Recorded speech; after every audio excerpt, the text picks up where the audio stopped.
Grace. And I'm Ollie. And welcome to the first Lakeshore High School Broadcasting Sports Show. Last week, the Lakeshore varsity football team shut out Niles 7-0.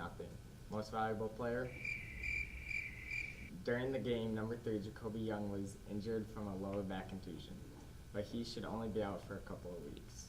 Jalon, the cheerleader, fired up the stands, and the student section went crazy. The Lancer JV team overpowered Niles 44-0. Darnell scored a key 2-point conversion, and Ashton Gray scored a touchdown. Riley Adams had a good day, catching a lot of long passes from quarterback Landon Thompson, that even contributed to a touchdown. The Lancers managed to sweep the Vikings, leaving them scoreless. The Lancer freshman team lost 21-28 against Lawton. Since Niles didn't have a freshman team, Brandon Hodder had a 74-yard touchdown for the Lancers, but even that wasn't enough to beat the Blue Devils. Tonight is the biggest game of the year. The Lancers are hungry for a win against their rivals, the St. Joe Bears. The Lancers have a lot on the line as they have not lost to the Bears under Coach Brian Kime. Here's some clips from the football games this week.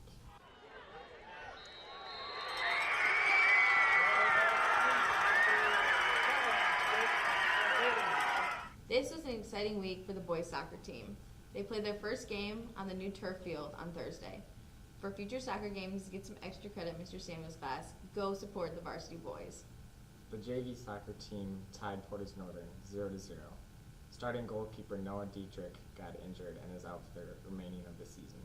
Lars Samuel has to step in and play goalie for the rest of the season. Tomorrow, spend your Saturday cheering on the varsity and JV boys during their game at Marshall. Division I athlete Dylan Singh continues to attempt to scrap a goal for the Lancers and is pretty successful. The Lancer varsity boys are 10-3 and are looking to make it 11-3 after this weekend. The Lancer volleyball team took the dub from Portage Northern last week, who they lost to last year. They also had a tough game against Niles and made some errors, but still managed to take them to 4. This was a good game heading to Dig Pink next Wednesday. It should be a pretty difficult game because Niles beat St. Joe 3-1. Come support your Lancer volleyball at St. Joe next week and wear pink to support breast cancer. The JV girls played a good game against Niles, losing the second set by 3 points. 2 of the JV players are currently out, Riley McVeigh with a concussion and Renee Salmon with a torn labrum. Renee just had surgery, and we hope that both of them have a quick recovery. Next week, the girls play St. Joe as well, and they're ready to take down the Bears. The freshman girls played outstanding against Niles yesterday. They beat them in 2 games, and their servers were on point. There were lots of aces for the freshman girls. Go Lancers. Here's a clip of Madison Svengros interviewing some of Lakeshore's volleyball players. How is your team preparing against St. Joe? Well, this year we're working out more. We have longer practices, and we're definitely working harder to be successful. Coming off of a loss last year, what are your tactics to win? To have less drama on the team and work better together. And most importantly, are you ready to beat the Bears? Heck yeah. Yes. Awesome. Oh. This was a huge meet for the Lakeshore Bridgman Co-op swim team. They faced the St. Joe Bears, who this past summer had a coaching change, where Janet Beamer, who was Lakeshore's coach, went to St. Joe. Now we move to some film from the meet.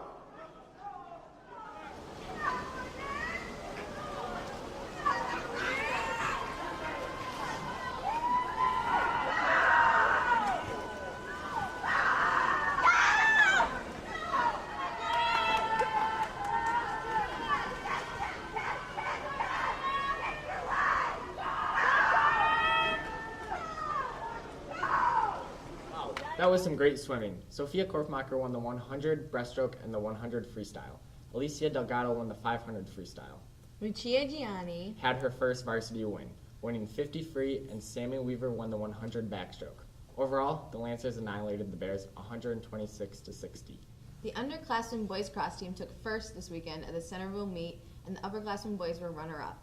Collective Lakeshore girls and boys this Friday as they have a Spartan race at MSU.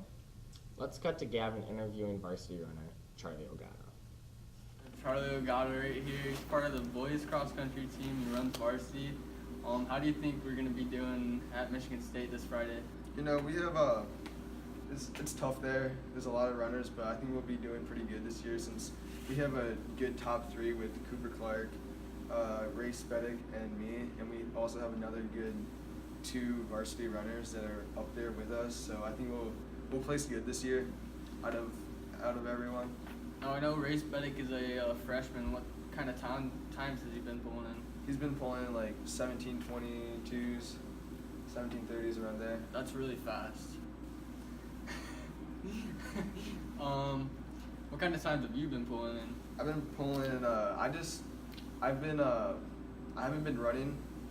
I've been I've missed the first 3 races, but I've been back. It's my second time. It'll be my 3rd time on Friday, but I've ran like low 18s this year, getting back. So Any PRs this season? no, not yet. Do you know of any drastic PRs on the varsity team? No, not yet. Alright, I mean, Cooper Clark is getting down there. How's some of the freshmen on our JV team? Lucas Bokema, I mean, he's on varsity, but he's doing good.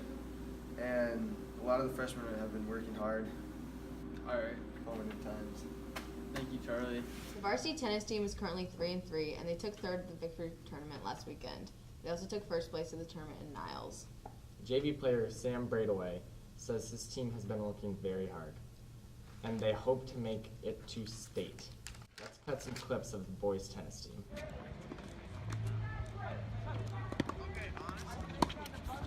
Expert. Do not miss out the next band performance this Friday night during the halftime. They will be playing Code of Honor.